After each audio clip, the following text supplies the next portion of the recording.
Friends, good morning. Now let's today topic వచ్చేసి organic chemistry. Let's start the topic. The reactions in organic chemistry occur between organic compounds. Let us now study the different terminologies, classifications, fields, effects, types of reagents, the stability of intermediates and properties in detail. Cleavage of bonds. The reactions in organic chemistry occur through the breaking and making of bonds. Bonds can cleave in either of two ways: homolytic cleavage, heterolytic cleavage. What is homolytic cleavage? If the covalent bonds between two elements break in such a way that each of the electrons gets in one electrons, it is called homolytic cleavage. That is, each element gets an electron. Homolytic cleavage results in the formation of free radicals. Homolytic cleavage of covalent band. Observe this equation. In the above figure, we have used an arrow to show the movement of electrons. Here in this case, the arrow used is called the fish hook arrows, as it signifies that there is a movement of only one electron. Next, what is heterolytic cleavage? If the covalent bonds between two elements break heterolytically unevenly, it results in the formation of charged species. This type of bond breaking, where the electrons are unevenly distributed, is called heterolytic cleavage. Observe this equation. Heterolytic cleavage of covalent bond. This bond is coordinating cell. In the above figures, we have used arrows to signify the movement of electrons, or regular arrows signifies that two electrons are being moved.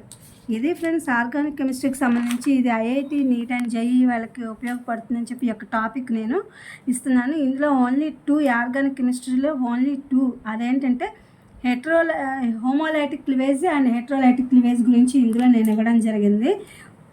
ఇదేంటంటే మనకి organic కెమిస్ట్రీకి సంబంధించి సేంద్రియ కెమిస్ట్రీలో ప్రతిచర్య.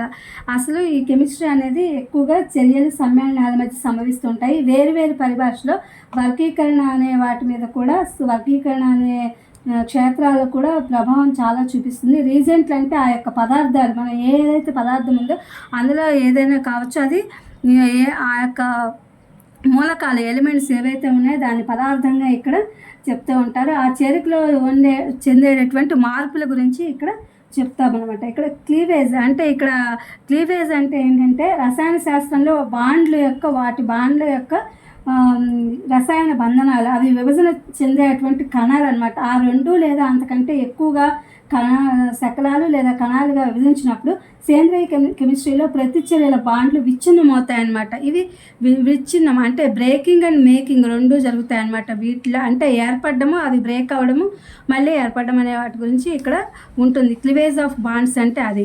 Bonds can cleave in either of two ways. ఇందులో రెండు రకాలైనటువంటి types ఉన్నాయి. అవేంటంటే homolytic cleavage. First of all, what is homolytic cleavage అంటే ఇదేంటంటే బంధాలు అనేవి రెండు విధాలుగా విడిపోతాయి. ఈ హోమోలైటిక్ క్లివేజ్లో బంధాలు రెండు విధాలుగా విడిపోతాయి. అంటే హోమోలైటిక్ క్లివేజ్ అనేది సమాన విభజన చెందుతాయి అన్నమాట. సమ విభజన అని అర్థం. రసాయన బంధనాలు విడిపోయినప్పుడు ప్రతి అణువు సమానంగా ఎలక్ట్రాన్ని బదిలీ చేసే ప్రక్రియని హోమోలైటిక్ క్లివేజ్ అని చెప్పి అంటారు. దీనివల్ల ఏంటంటే రాడికల్స్ అంటే ఆ యొక్క పదార్థాలు అనేవి ఏర్పడతాయి. ఇక్కడ చూడండి, హోమోలైటిక్ క్లివేజ్ ఆఫ్ కోవలెంట్ బాండ్. ఇక్కడ మనకి ఇది హుక్ ఆకారంలో ఈ యొక్క యారోస్ అనేవి హుక్ షేప్లో ఉంటాయి అని చెప్పి చెప్తున్నాడు. ఈ హోమోలైటిక్ క్లివేజ్ అనేవి రెండు సంయోజనీయ బంధాలు ప్రతి మూలకాలకు, అలాగే అవి ఎలక్ట్రాన్లు ఏ విధంగా వాటి యొక్క విచ్ఛిన్నం అంటే విరిగిపోవడం, బ్రేక్ అవ్వడం, వీటిని క్లివేజ్ అని పిలుస్తామని చెప్పుకున్నాం. ప్రతి ఎలక్ట్రాన్లో కూడా వాటి యొక్క చీలిక అనేది ఏర్పడుతుంది అనమాట దీంట్లో. అలాగే ఇక్కడ యారో మార్క్స్ ఉన్నాయి కదా, వీటిలో యారో మార్క్స్ మనం ఇందాక చూసుకున్నాం కదా, ఆ బాండ్లు క్లివేజ్ అనే వాటిలో మనం బాండ్స్ చూసుకున్నాం కదా ఈ యొక్క పిక్చర్లో.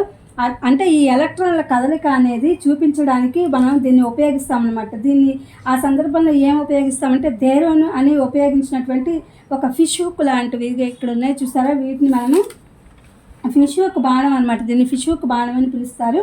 ఎందుకంటే అది ఒక బాణం యొక్క కదలికను, బాణాల యొక్క వాటి యొక్క కదలికల్ని అవి తెలియపరుస్తుంది లేదా సూచిస్తుంది అని చెప్పి ఇది హోమోలైటిక్ క్లీవేజ్. నెక్స్ట్ వచ్చేసి వాట్ ఈజ్ హెట్రోలైటిక్ క్లీవేజ్. ఈ హెట్రోలైటిక్ క్లీవేజ్ ఏంటంటే రెండు అంశాల మధ్య, అంటే రెండు సంయోజనీయ బంధాల మధ్య హెట్రోలైటిక్గా అసమానంగా విచ్ఛిన్నం జరుగుతుంది. వీటిలో ఏంటంటే అసమానంగా విచ్చిత్ అనేది జరిగి చీలిక అనేది ఏర్పడి ఇది చార్జ్డ్, అంటే వాటిలో ఏర్పడేటువంటి ఎనర్జీస్ అనేది వాటి జాతులు ఏర్పడడానికి ఇది దారి తీస్తుంది అని చెప్పి చెప్తున్నారు. ఈ హెట్రోలైటిక్ క్లీవేజ్ అనే దాంట్లో ఈ రెండు యొక్క బాండ్లు ఇక్కడ బ్రేకింగ్ అవుతూ ఉంటాయి. ఇక్కడ ఎలక్ట్రాన్లు అసమానంగా పంపిణీ చేయబడతాయి అన్నమాట. వీటి యొక్క డిస్ట్రిబ్యూషన్ అనేది అసమానంగా ఉంటుంది. ఇక్కడ ఈ పిక్చర్లో ఉంది heterolytic cleavage of covalent bond. వీటి మధ్య కోఆర్డినేషన్ అనేది ఇలా ఉంది. ఇవేంటంటే వీటి యొక్క ఆకృతి అసమానంగా, అంటే వీటి యొక్క సంయోజనీయ బంధాలు, హెట్రోలైటిక్ చీలిక అనేది ఎలక్ట్రాన్ల కదలిక అనేది సూచించబడుతుంది.